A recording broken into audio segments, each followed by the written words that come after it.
Hello, and welcome to Historic Naval Swords and Relics.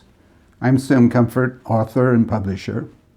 Today we're going to examine the fighting sword of Captain George Nicholas Hardinge of HMS San Fiorenzo and his three-day fight with the Piemontes, the longest frigate action in the history of the Royal Navy.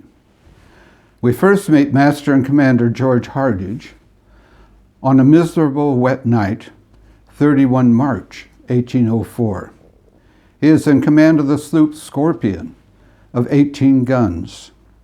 There is a Dutch brig corvette Atalanta, Captain Karp, anchored at Veal Roads, opposite Leeuwarden in the Netherlands.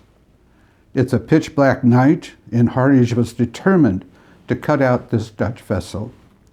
After a 2-hour row, his boats finally came up alongside Atalanta, and Hardinge was the first man to board her. From his own account, this is what happened next. The decks were slippery in consequence of rain, so that grappling with my first opponent, a mate of watch, I fell, but recovering my position, fought him upon equal terms, and I killed him. I then engaged the captain. As brave a man as any service ever boast, he had almost killed one of my seamen. To my shame, he disarmed me and was on the point of killing me when Mr. Williams rescued me at the peril of his own life, and then enabled me to recover my sword. At this time, all of my men were now in possession of the deck. 2 were going to fall upon the captain. I ran up, held them back, and then adjured him to accept quarter. With inflexible heroism, he disdained the gift, kept us at bay, and compelled us to kill him. He fell covered in honorable wounds. The sword Hardinge adopted as his fighting sword was the sword that belonged to Captain Karp of the Atalanta. The sword is a 1798 officer's pattern of the Batavian Navy, with brass-mounted hilt decorated with scallops.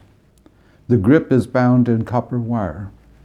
The blade is slightly curved with a broad fuller. Overall length is 34 inches, and the blade length is 29 inches. Hardinge was very well connected. He was born in 1781 and was early adopted by his uncle George Hardinge, who was a member of Parliament for many years and friends with Horace Walpole and William Pitt.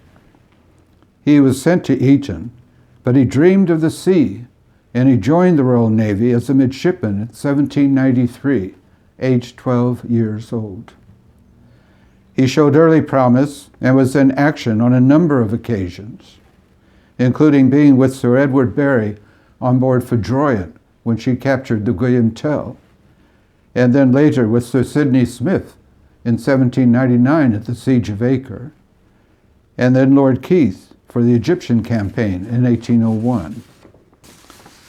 Later, Hardinge was ordered to Colombo in Ceylon to take command of the San Fiorenzo frigate, 18-pounder, 36 guns.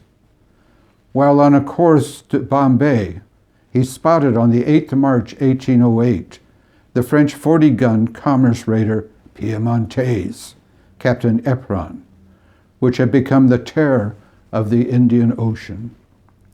There then followed 3 days of sharp encounters, refitting damage, chasing, and then battle again. The 3rd day was to prove decisive. Around 2:30 in the afternoon, the San Fiorenzo rapidly approached the Piemontes and was about to haul athwart her stern and commence a close action. To frustrate the maneuver, the French frigate hauled up and made all sail. Realizing that the San Fiorenzo sailed faster and that an action was inevitable, the Piemontes tacked, and at 4 p.m., the 2 frigates passed each other on opposite tacks and opened fire. In the second broadside from the French frigate, a grape shot severely wounded Captain Hardinge, and he was taken below, where Hardinge gave to Dawson, his first lieutenant, his fighting sword, and implored him to fight to the end. Hardinge soon died after. Two very brave naval officers who both died in action, sharing the same sword. It's really amazing history. True to his promise, Dawson continued the cannonade, staying close to the Piemontese. At 5:49, following a well-fought action of an hour and 20 minutes, with her sails and rigging cut to ribbons, and her 3 masts badly damaged and shortly to fall overboard, the French captain hauled down his colors. The British lost 13 killed, 25 wounded. The French had 566 men on board, and in this crowded state, lost 48 killed and 112 wounded. Hardinge's sword remained with Lieutenant Dawson's family until 1852, when it was returned to Henry, Viscount Hardinge, George's younger brother, by Dawson's son Henry, the Earl of Portlington.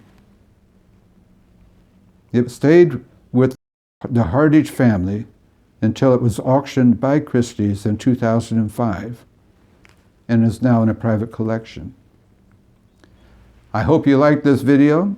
Please subscribe, it's free to do, and hit the like button. Look for more stories to come from this channel, and check out www.simcomfort.co.uk for the books about naval swords and relics and naval history. Bye for now.